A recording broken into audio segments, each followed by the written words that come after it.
Welcome to research digital school. Research digital school में आप सभी सभी का स्वागत है। हमारा जो क्लासेस स्टार्ट हो गई है सैनिक स्कूल इंट्रेंस एग्जाम 2024 जो अभी एग्जाम होने वाला है।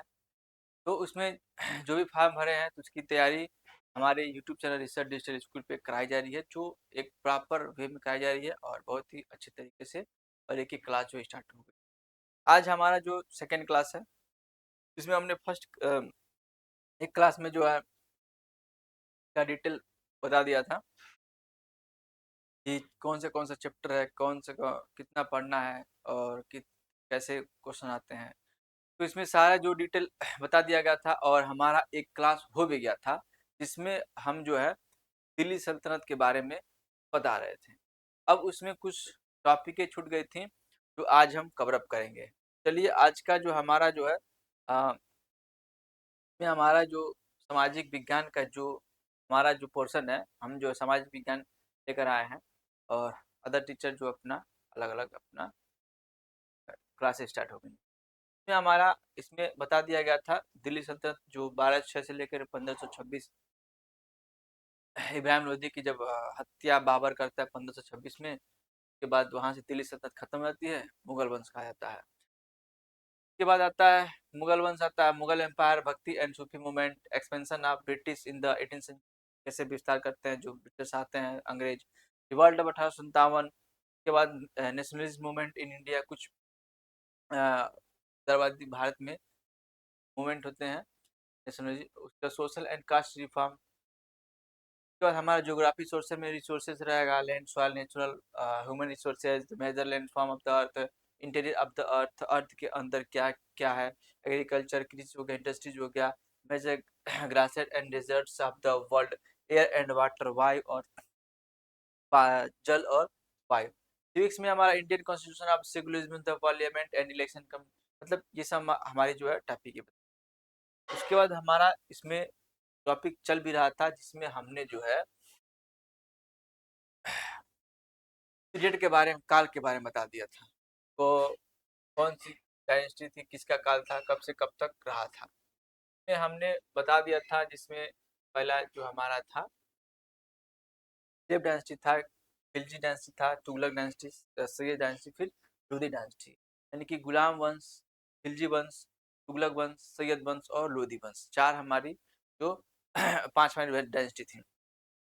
तो सैयद डायनेस्टी सबसे पहले गुलाम डायनेस्टी गुलाम वंश था, जो 1206 से लेकर के कहाँ तक था, 1290 एडी तक था, ईस्वी तक था। उसके बाद खिलजी डायनेस्टी यानी कि खिलजी वंश 1290 से लेकर के 1320 तक था, 1320 ईस्वी तक इसका शासनकाल रहा खिलजी वंश का। उसके बाद तुगलक वंश आता है 1320 से लेकर के 1412 तक। फिर 1414 से लेकर के 1451 तक हमारा सैयद डायनेस्टी आता है, सैयद वंश। फिर सैयद वंश के लास्ट हमारा लोधी वंश आता है, लोधी डायनेस्टी 1451 से लेकर के 1526। बस इसमें डेट्स वगैरह याद करना रहता है। और किसका बात बात करें, इसमें ये भी बता दे कौन इसका फाउंडर था। तो गुलाम वंश का फाउंडर कौन था, कुतुबुद्दीन ऐबक था। खिलजी वंश का फाउंडर कौन था, तो जलालुद्दीन खिलजी था। तुगलक वंश का फाउंडर कौन था, तो गयासुद्दीन तुगलक। सैयद वंश का कौन था, तो खिज्र खान था। उसका लोधी वंश का था हमारा बालो Lodhi.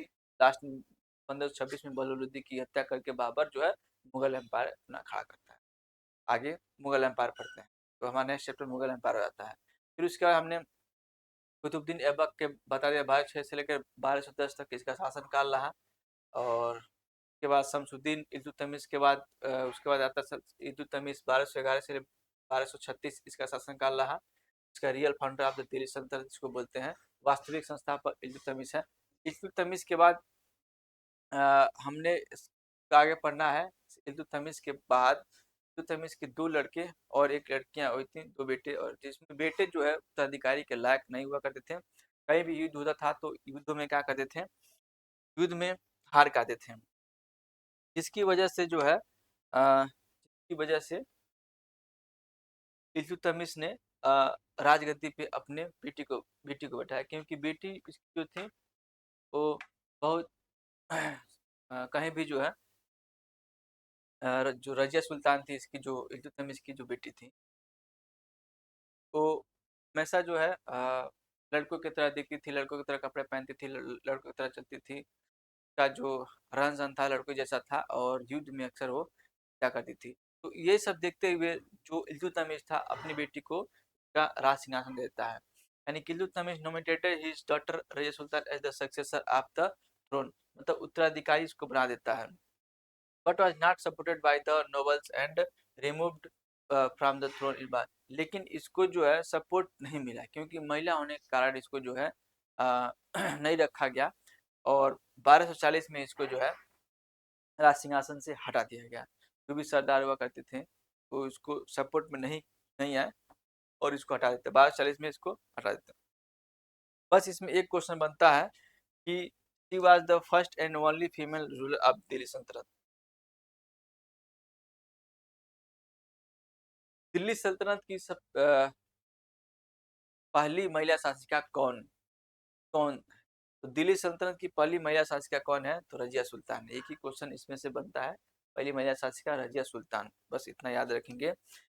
Who is the first female ruler of Delhi sultanate, who is the first female of the ruler of Delhi sultanate, तो रजिया सुल्तान, बस इतना याद रखेंगे। उसके बाद हमारा आगे बढ़ते हैं, तो इसमें हमारा जो आता है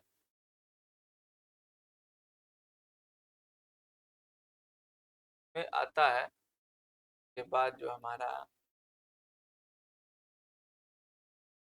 हाँ, के बाद ही discarded the female apparel and the पर्दा।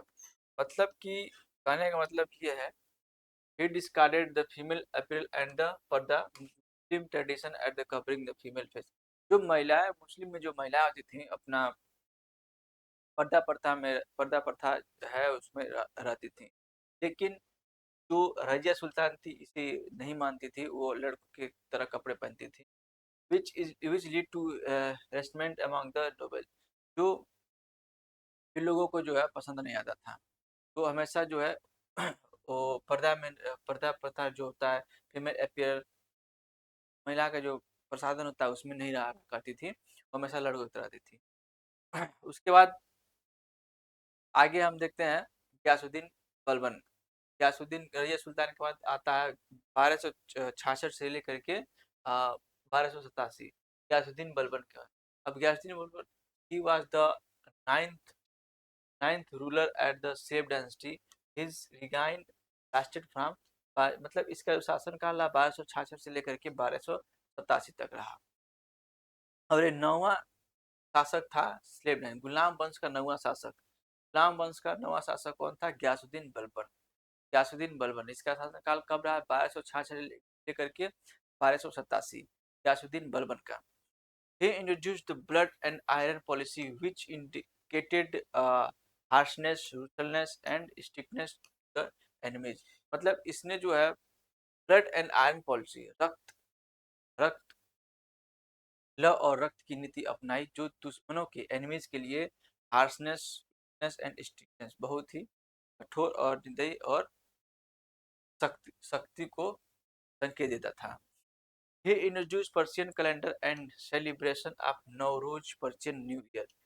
एक पर्शियन कैलेंडर इसने जारी किया, और पर्शियन कैलेंडर के अनुसार एक नवरोज का त्यौहार होता है, उसको जो है सेलिब्रेशन मतलब मनाना स्टार्ट किया था। ही मेंटेनेड अ सेपरेट फाइनेंस डिपार्टमेंट, दीवान दीवाने वजारत। एक इसने जो है दीवाने वजारत एक अलग अपना वित्त फाइनेंस डिपार्टमेंट रखा था, वित्त विभाग रखा था। And recognise the revenue system for efficient tax collection, और एक पुनर्गठित किया था अपने रेवेन्यू, जो उसका टैक्स कलेक्शन था, जो जो भी कर इकट्ठा करता था वो कर को एक अलग रिकॉग्नाइज करके रखा था, जिसको हम दीवाने वजारत बोलते हैं। बस इसमें दो चीज होता है, दीवाने वजारत एक क्वेश्चन आएगा, तो उसका एक सेपरेट अलग फाइनेंस डिपार्टमेंट था, और दूसरा कि रक्त और लौ की नीति किसने अपनाई थी, तो ब्लड एंड आयरन पॉलिसी जो किसने अपनाई थी, तो गयासुद्दीन बलबन के द्वारा। गयासुद्दीन बलबन के द्वारा ब्लड एंड आयरन पॉलिसी लाया गया था। इसका शासनकाल कब रहा था? 1266 से लेकर के 1287। और पर्शियन कैलेंडर कौन लाया था? जो नवरोज का जो फारसी कैलेंडर होता था वो गयासुद्दीन बलबन के द्वारा लाया गया था। उसके बाद इसमें आगे चलते हैं। अलाउद्दीन खिलजी आता है 1296 से लेकर के 1316 एडी। अब इसमें जो है इसका शासनकाल कब हुआ? 1296 से लेकर के 1316 एडी इसका ईस्वी। He was the second Sultan of the Khilji dynasty and the most prominent leader of the Delhi सल्तनत। दिल्ली सल्तनत का सबसे अच्छा नेता इसको माना जाता था। और दूसरा ये सुल्तान था खिलजी डायनेस्टी का, खिलजी वंश का दूसरा सुल्तान था और दिल्ली सल्तनत का सबसे अच्छा इसको नेता माना था। He was the first sultan to have a large permanent standing army and paid them in cash from the royal treasury। Royal Tracy मतलब शाही खजाने। वह उसके जो आर्मी हुआ करते थे, उसके जो सेना हुआ करते थे, सबसे बड़ी बात है कि इसके जो लार्ज परमानेंट स्टैंडिंग इसके शासनकाल में ही अलाउद्दीन खिलजी के शासनकाल में ही जो इसके जो आर्मी हुआ करती, जो फौज हुआ करती थी, वो बहुत ही एक स्थायी परमानेंट स्थायी आर्मी थी। और उनको जो है शाही खजाने से पैसा दिया करता था, शाही खजाने से जो पैसा दिया करता था। He introduced the system of tag branding of horse and tiara, detailed description of the each soldier to maintain मतलब आंतरिक सुरक्षा के लिए इसने दाग प्रथा की शुरुआत की थी। तो इसमें एक क्वेश्चन बता है, दाग प्रथा किसके द्वारा लाया गया था? तो अलाउद्दीन खिलजी के द्वारा लाया गया था। अभी दाग प्रथा होता है क्या? ये आंतरिक अपनी सुरक्षा के लिए घोड़ों पे क्या करता है, गर्म सरिये से लेकर के उनको जो है दाग दिया जाता था। एक दाग एक जब मार्क को चिन्हित किया जाता था। और तो एक आंतरिक सुरक्षा के लिए, ताकि का जो है पहचान हो सके। उसके बाद ही was the first sultan who ordered measurement of land and fix the revenue based on productivity of land rather than traditional land holding pattern से। यानी कहने का मतलब ये है कि इसने जो पहला ऐसा सुल्तान था जिसको ऑर्डर दिया था भूमि नापने के लिए। और जो कर हुआ करता था वह कर उपज के जितना उपज होता था उसी के अनुसार इसने जो है कर रखा था। ये नहीं कि ट्रेडिशनल लैंड होल्डिंग जो आता है उसी पे जो चला आ रहा है कर उस पे कर ले, नहीं, जो जितना उपज होता था उसी पे कर लेता था। दीवाने रियासत वाज अ स्टेट। एक इसका जो एक स्टेट था, एक राज्य था। दीवाने controlled market setup under his rule, regulate the prices of essential commodity. मतलब कहने का मतलब दीवाने रियासत का एक कंट्रोल, एक बाजार था, नियंत्रित बाजार था और उसी के अनुसार ये चलता था। रेगुलेट प्राइसेस, जो भी प्राइसेस हुआ करती थी उसके अनुसार हुआ करती थी। ही constructed Alai Darwaza main gate from the southern side of the Qutub Minar. जो कुतुब मीनार कॉम्प्लेन की जो दक्षिण था, वहीं पे इसने जो एक अलाई दरवाजा का निर्माण करवाया था, कंस्ट्रक्ट रहा। तो इसमें क्वेश्चन यहाँ पे बस यही पूछेगा कि अलाई दरवाजा किसके द्वारा बनवाया गया था? तो इन्हीं के द्वारा बनवाया गया था, अलाउद्दीन खिलजी के द्वारा। ठीक है। And garrison town known as Siri, एक इसने जो है गैरिसन शहर की स्थापना किया था जिसे हम सीरी फोर्ट के नाम से जानते हैं। तो Alauddin Khilji lived numerous taxes during his decline. कुछ उसके टैक्सेस हुआ करते थे जो बताते हैं आपको हम, जैसे कि तजिया कर था। तजिया कर ये किसके द्वारा लाया गया था? तो अलाउद्दीन खिलजी के द्वारा लाया गया था तजिया कर।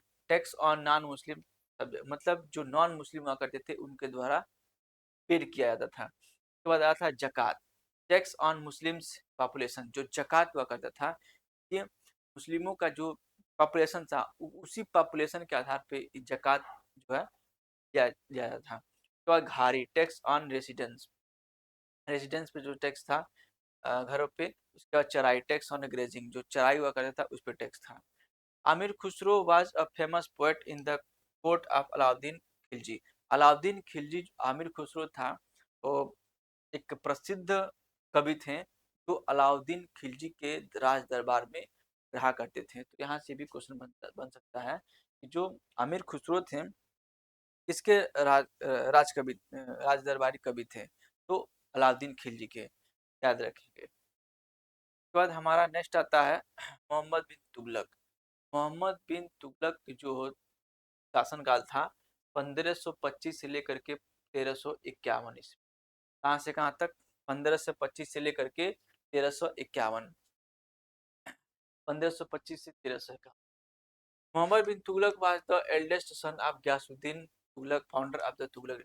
तो तुगलक वंश था, तुगलक वंश गयासुद्दीन तुगलक का ये सबसे बड़ा पुत्र था, एल्डेस्ट सन मोहम्मद बिन तुगलक, गयासुद्दीन तुगलक का।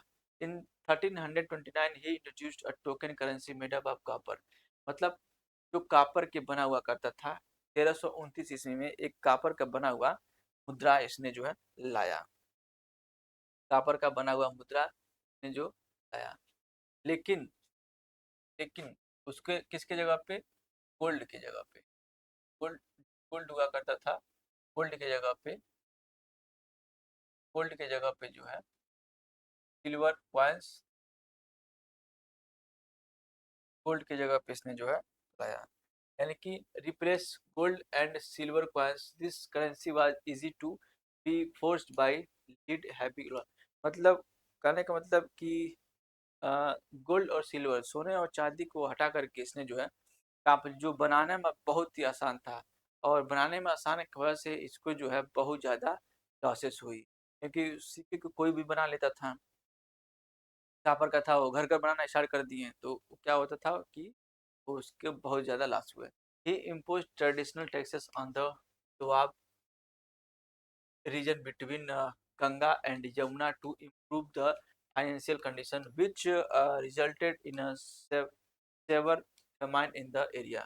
मतलब गंगा के द्वाब क्षेत्र में इसने जो है क्या किया, टैक्सेस लगाए, फाइनेंशियल कंडीशन को सही करने के लिए इसने क्या किया, टैक्सेस लगाए। लेकिन उसका ये हुआ कि बहुत ज़्यादा नुकसान इसको जो है झेलना पड़ा। सब फेमाइन इन द एरिया, उस क्षेत्र में जो है अकाल अकाल आ गई।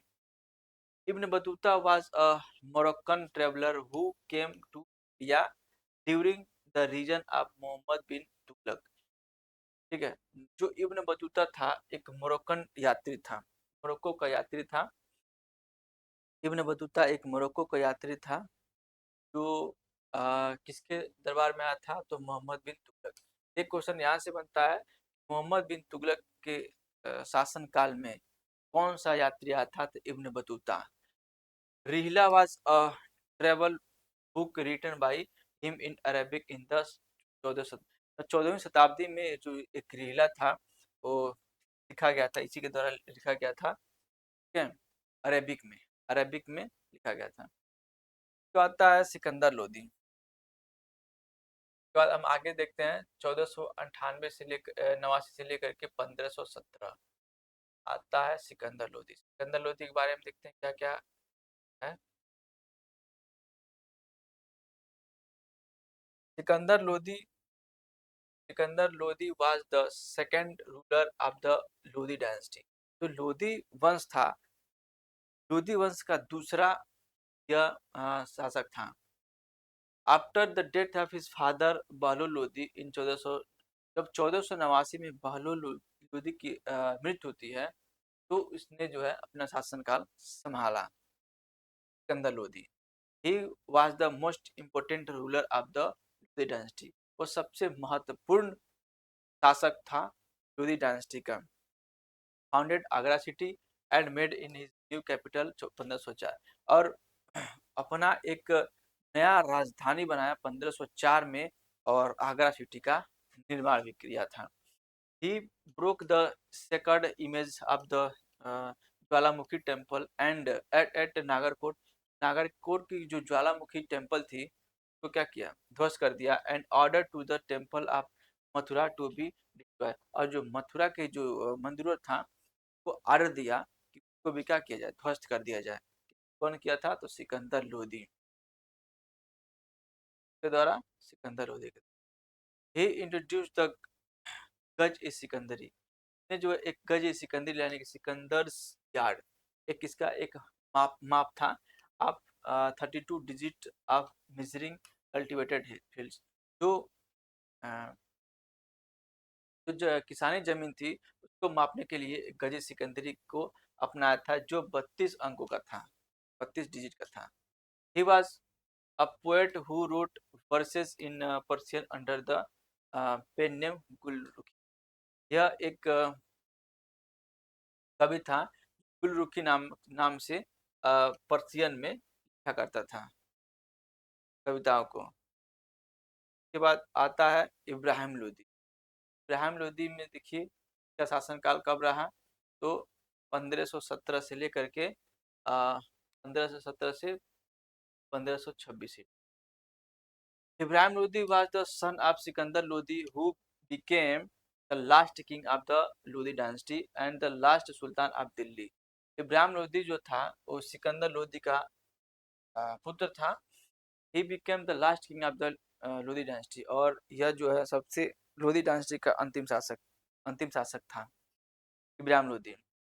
He was defeated with the killed by the Mughal Emperor Babur in the first battle of Panipat 1526।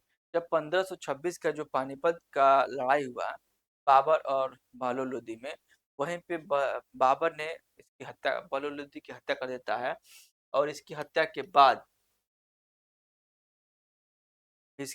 बाद दिल्ली सल्तनत जो है खत्म हो जाती है, और दिल्ली सल्तनत 1526 में खत्म होता है।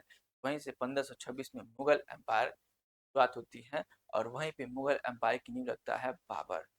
तो वहाँ से नेक्स्ट चैप्टर में हो जाता है मुगल एम्पायर। तो दूसरे चैप्टर में हम लोग के बारे में पढ़ते हैं। तो इसमें बस फैक्ट बस यही जानना था, डिटेल बस यही जानना था, क्या क्या डेट क्या है और किसने क्या क्या काम किया था, बस उसमें यही आता है क्वेश्चन में। और इसका जो क्वेश्चन हम कराएंगे नेक्स्ट वीडियो में। तो आप लोग आई होप जो भी आए होंगे नए हमारे चैनल पे रिसर्च डिजिटल स्कूल पे, सब्सक्राइब जरूर करके जाइएगा। का इंट्रेंस एग्जाम बहुत ही शानदार तरीके से, जबरदस्त तरीके से कराई जा रही है, और इसका नेक्स्ट वीडियो में हम इसके जो भी इम्पोर्टेंट क्वेश्चन बन सकते हैं लेकर क्या है आएंगे नेक्स्ट वीडियो में। Thank you, thanks for